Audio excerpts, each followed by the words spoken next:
Dear Patriots, before the news starts, please subscribe to our patriotic channel by clicking the subscribe button. Give us a thumbs up to this video. Don't forget to leave your opinion below in the comments section. Share the news on Facebook and Twitter so you friends see it. Thank you. Trump's tax cut was just announced, and what's in it will save Americans thousands. The Republican tax reform plan has just been announced, and it's sure to make just about everyone happy, except for Congressional Democrats. The plan, obtained by the New York Times, includes tax cuts for the middle class and corporations. In other words, it's a win-win. If passed, companies will finally be able to conduct business in a competitive tax market and will be free to invest more heavily in the American economy. That, of course, will benefit the middle class who work for such companies, in addition to the tax cuts they'll see on their personal paychecks. According to the legislation, those making less than $24,000 annually would pay no income tax. Married couples making less than $90,000 would be in a 12% tax bracket, and those making up to $260,000 would pay 25%. There are minimal changes for those making $1 million or more, though. Those under seven figures will be taxed at 36%, and those over would pay a rate of 39.6%. The bill also eliminates the alternative minimum tax. In other words, the GOP tax plan is saving those who need it most. The middle class will finally get a reprieve from taxation, and our corporations will finally be paying a fair rate that won't have them fleeing to other countries. Trump is making taxes great again. Comment "Thanks, Trump," and share if you want these lower taxes now. There's still a long way to go in Congress. We need to make sure every Republican is on board, or this plan won't pass.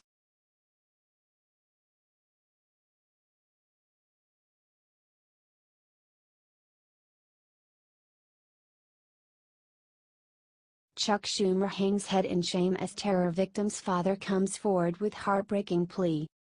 Chuck Schumer, shame on you.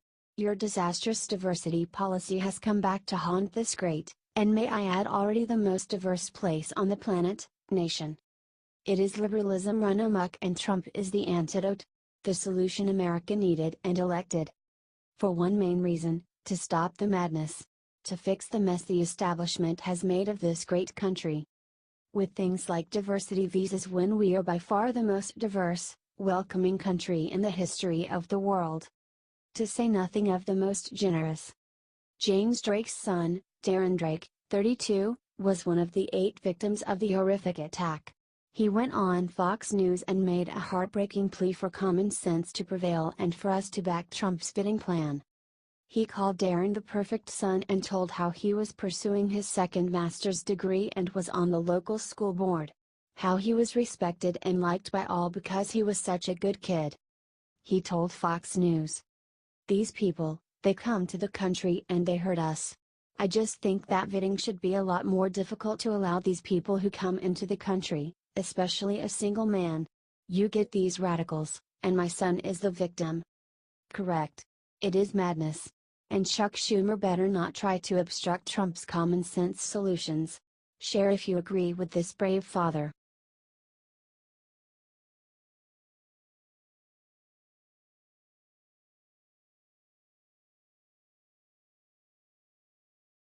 Dana Loesch comes forward, silences whiny Michelle Obama with one brutal fact. This needed to be said. Thanks, Dana. The liberals have been running the asylum for too long, and it is time common sense made a comeback. We have let the liberal politically correct police run rampant around our society, and now people are afraid to speak. And not just conservatives. Liberal icons like Bill Maher have been banned from liberal colleges. It is a classic case of if it ain't broke, don't fix it. Why are we trying to fix free speech? It is a question for the Obamas, as they led the onslaught among other things they broke trying to fix. Michelle opened her big mouth yesterday in Chicago to kick off the Obama Foundation. She ripped President Trump, and it backfired in humiliating fashion. And inexplicably she went after men. Michelle said, "We are making men feel a little entitled and a little, self-righteous sometimes." Now, Her kids are girls, so she must be talking about Barack, right? Dana Loesch's jaw dropped when she heard that, so she came out to set the record straight. Speaking to Fox News, Loesch said, "This conversation got me. I feel as though we live in a society that has a sword drawn on men. I feel we live in a society where men are the enemy. Look back at the UVA rape story that Rolling Stone did. We live in a society where women, I feel, are quite demanding. Women are in the streets marching for abortion on demand and taxpayer-funded birth control, so this really struck me as odd. Let's raise men to be gentlemen, women to be ladies, and let's encourage respect for both sexes. I don't think that serves any purpose to cut men down that way. I know she has daughters, but as a mother of sons, I disagree. Share if you agree."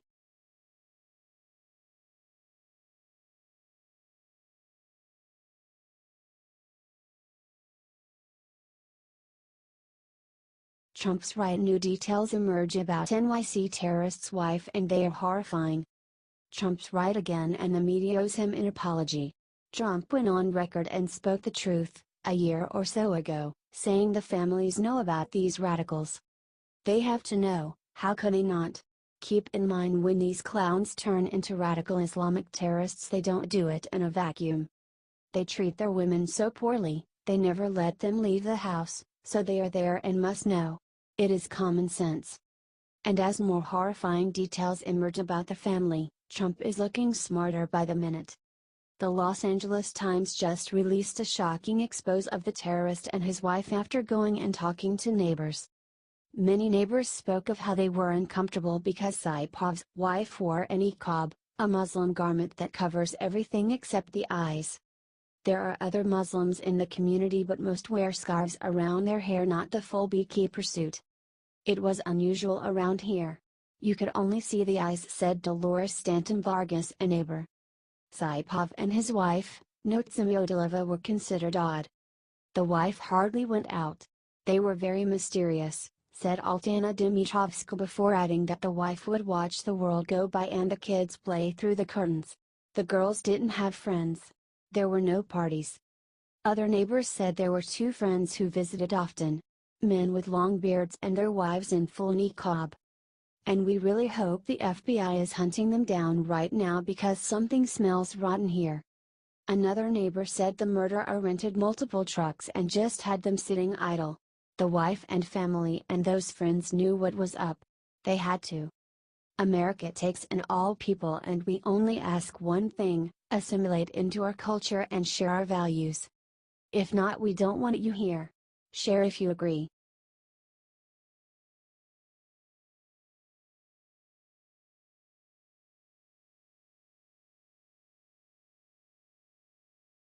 Trump comes forward, sends Gloria Allred scurrying back under rock she crawled from to sue him. In case you missed it, Gloria Allred is mounting a nasty sneak attack against President Trump. She is a publicity hound of the worst kind and usually ends up with egg on her face. Sometimes the huge public outcry she gets for airing her allegations to a hapless media gets her a huge settlement check from someone who doesn't want their names dragged through the sewer. But she met her match with Donald Trump. He does not suffer foolish lawsuits lightly and always fights back.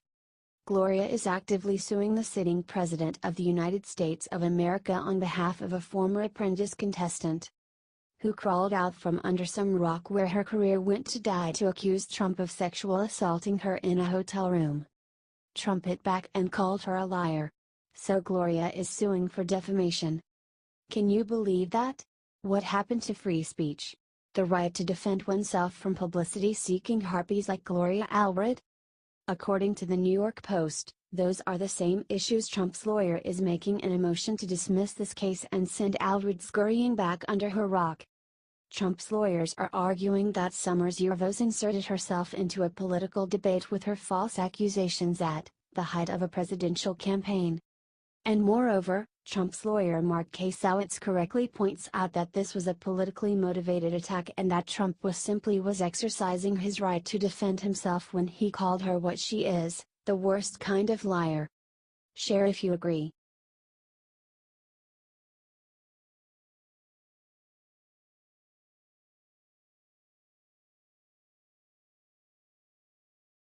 The nightmarish thing the New York Times allegedly just printed is treason and Trump should take them down.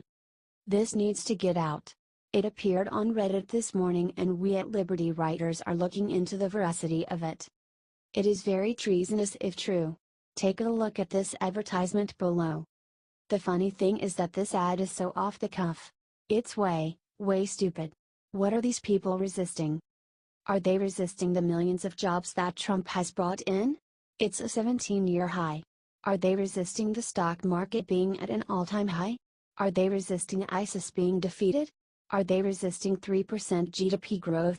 Are they resisting Obamacare falling apart? None of this sounds like a nightmare.